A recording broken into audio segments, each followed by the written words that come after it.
বড্ডি বেললে কত মানুষ আছে, আল্লাহ জানে কে আসবে, জামাত আসবে না কি বিএনপি আসবে।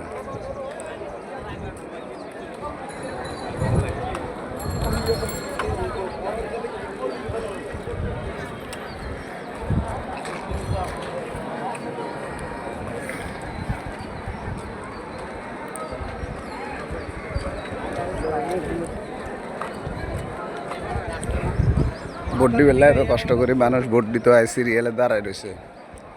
যদি ভোট দিতে এসে দল গঠন করে তারপরেও শান্তি পাওয়া না যায়, তাহলে আমাদের এই ভোট দেওয়ার মূল্য কী হলো?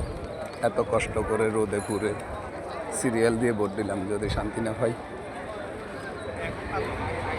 দেখছেন কত বড় ভোট, ভোটের জন্য আমরা কত বড় লাইন ধরছি জাতীয় ভোটের জন্য, কিন্তু দেখেন এই ভোটটি যদি শান্তি না পাই তাহলে কীভাবে দেশ চলবো, দল গঠন করবো। আসসালামু আলাইকুম।